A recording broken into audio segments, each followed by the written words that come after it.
NITI Aayog CEO Subrahmanyam media to మాట్లాడుతున్నారు live చూద్దాం. Because West Bengal would be W, which would certainly come post lunch session. They wanted a request. It was in writing, and we actually adjusted. And the Raksha Mantri actually called her in just before Gujarat. So she made her statement. Every chief minister is allotted 7 minutes, and there's just a clock on top of the screen which tells you the time that is remaining. So it goes from 7 to 6 to 5 to 4 to 3. At the end of that, it shows 0, nothing else. Nothing else has happened other than that. And what happens is, the Raksha Mantri just does that on his table. That's it. And that's it. And then she said that, look, I would have liked to speak for more time, but I'll not speak anymore. That was it. There was nothing more. We all heard. She made her points, and we respectfully heard and noted her points, which will be reflected in the minutes. So I thought I will get over that at the beginning, because I think that's what most people will be curious about. Just to mention the fact, her chief secretary continued to attend, and he was in the room even after she left, because she had to catch a flight to Calcutta. She said that she had an assembly session. That's what she told me. In the morning itself, she told me. So that's as far that is concerned. Now coming back. So I'll take about 10 minutes to quickly brief you on the proceedings of the day. The agenda was titled Viksit Bharat, and it had two major items on the agenda. One was an approach paper for preparing a vision document for Viksit Bharat, and the second is the outcomes of the Chief Secretary's conference, which was held in end December, where the theme was ease of living, and certain conclusions were arrived at on 5 sub-themes under ease of living in drinking water, electricity, education, health and land. So those conclusions of the chief secretaries were to be discussed and endorsed by the chief ministers. There were 2 parts of the agenda. As the vice chairman just said briefly, Viksit Bharat is something that the Prime Minister has been emphasizing since Independence Day 2022. From the ramparts of the Red Fort, he said we should start preparing for a Viksit Bharat by 2047. A lot of work has been happening since then. In a way, this is a part of that process. And to just make it more transparent and easier for all of you, we had in the agenda note circulated a document called an approach paper for a vision for Viksit Bharat at 2047, giving justification. Why is a Viksit Bharat plan needed? Why is this the opportune moment? Do you think India has the capabilities? What does Viksit Bharat mean? And what do we all need to do to plan that out? That document will be distributed to at the end of this press conference. I think copies are ready. My officers are there. They will just be distributing it to all of you. Now, a lot of the discussion was on this item. The Prime Minister, in his own opening remarks, emphasized on the need for this. He talked about his own travels around the world. He talked about his experience of G20, and he talked about the goodwill that is there around the world for India, and the need for India, in his own words, to grab the opportunity. And if you don't grab the opportunity, you will lose something which the whole world expects you to do. I think that is something he said. And he said, but a Viksit Bharat, which is a developed India by 2047, cannot be achieved just by wishful thinking. You must have tangible goals which have to be pursued. And he said that the chief ministers have a major role in this, and that's why it was being discussed here. It is because a lot of the action for Viksit Bharat is the collective action of states. So his basic request to all the states is, please develop vision plans for yourself, for each state, because Viksit Bharat at the national level is an aggregation of a lot of Viksit states. And to tell you all, the good news is, over the last year, a lot of states have moved ahead in preparing vision documents. Uttarakhand has one, Uttar Pradesh has one, Gujarat has one, Tamil Nadu has one.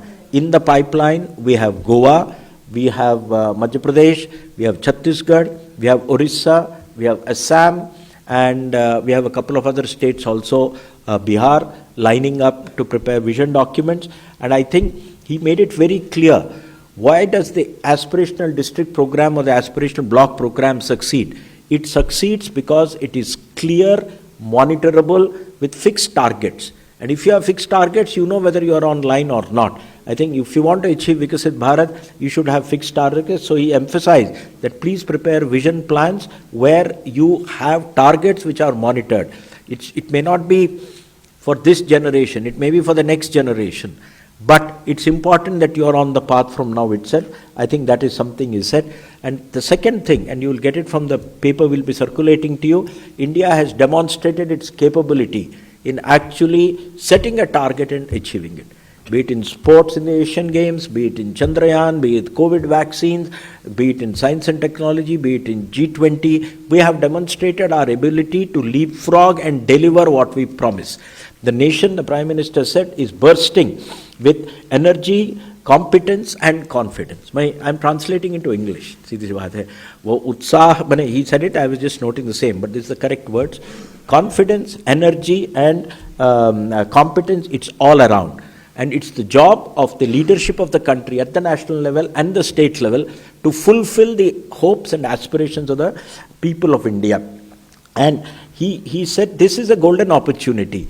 The second point he said is, it's not by throwing money alone that you can get everything. Money is often not the constraint. It's how you use the money, and more importantly, it's good governance that is necessary. And whether you want to succeed locally or globally, it's good governance and acting together which can take us to the outcome. He also talked about the positivity that is there for FDI around the world towards India. He wanted states to compete with each other to attract FDI into the country. So that, and he wanted a template to be prepared about how good states are. And the specific word he used is an investor-friendly charter. And start an investor-friendly charter and ranking states on how investor-friendly they are. So it's actually a modified version of EODB, ease of doing business, but actually a better one, where it will include a whole host of things like the legal system, what are the laws which are hindrances, what is the reduction in procedures which need to be simplified, what are the incentives that need to be given, how good is the law and order, how good is the transparency, how good is the infrastructure. So he's actually asked NITI to construct an index so states can compete in attracting FDI. End of the day, you can liberalize everything in FDI at the national level. But where the FDI flows is also important. And he made the point that if everything ends up in one corner of India, it's not good for the country. It needs to flow to all corners of the country. And I think he wants to use competitive federalism as a mechanism of doing this. Coming back on ease of living, I don't want to go into details. You can ask any of us later on. But the 5 themes on drinking water, we looked at, the document contained things like access, quality, and reliable quantity of water that is there. I think the Jal Jeevan mission has done very well. We were less than, 16% of the households had tap connections when the program began. It's crossed 76% now. That's phenomenal. In rural areas, in urban areas, it began from 40 and has crossed 70%. Hopefully by the end of next year it would be. The Chief Secretary's conference that discussed, that was on the agenda here. A lot of Chief Ministers spoke about how they are doing in drinking. For example, the LG of J&K said that by December we will be 100% covered by household tap connection. There were discussions on quality. There were issues on maintenance. End of the day, it's not just the tap. Water has to flow and it has to flow continuously. I think those were discussed. Electricity was the other thing on ease of living. It's about electricity connections, quality of supply, fluctuations. There's been a dramatic improvement in the country over the last couple of years. And the question is, what are the best practices, how they can be different? Chief Ministers had a lot of things to say on that. The third was healthcare. A lot of programs are there, but there's variable outcomes across the country, and a lot of best practices are there.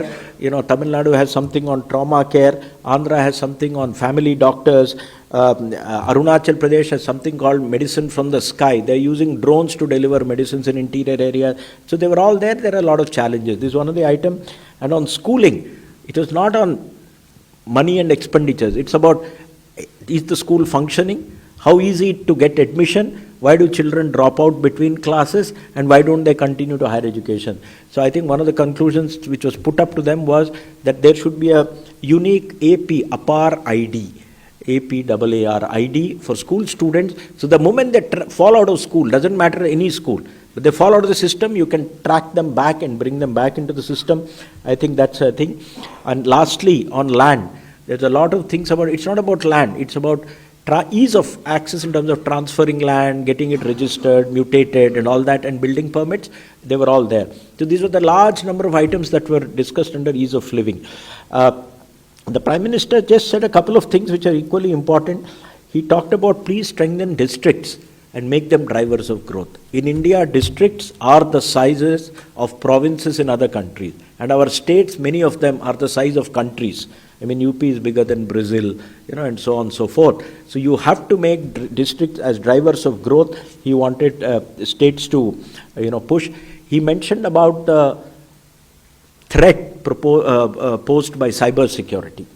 And he gave examples of how, with increasing use of more and more advanced technology, it is becoming even more difficult. How you can actually have a fake identity of a person actually talking to you 3D, you will not recognize who that person is. So I think he alerted, because we're all vulnerable and states are more vulnerable. They do not have the kind of systems Government of India has in these things. States covered a large number of issues.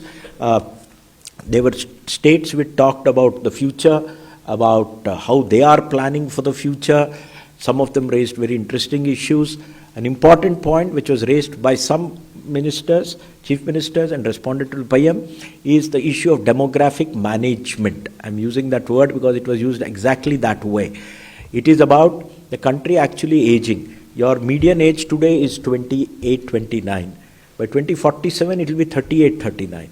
But the number of old people is going to grow from about 130 crores today, 13 crores today, to about 35 crore people then. But the question is, soon after that, it will become a rapidly aging population. A rapidly aging population means you need to start planning for that from now itself. How are you going to take care of them, both economically, socially, their living conditions, their own, welfare systems? That is one. And of course, some chief ministers talked about, very often trying to change a decline in population at a very late stage may not be successful. And a lot of countries have failed to do it. South Korea is an example, Japan is an example, now China is an example. Maybe some states are thinking in terms of managing demography. Quite different from what we were used to, say, 20 years ago or even 10 years ago. That maybe India has crossed the hump, at least some states have crossed the hump. And they may be running into a declining population scenario. So these were the issues. Some of the other interesting thoughts posed by chief ministers were a skill census. And I think that was an interesting idea which is there. There is another interesting idea on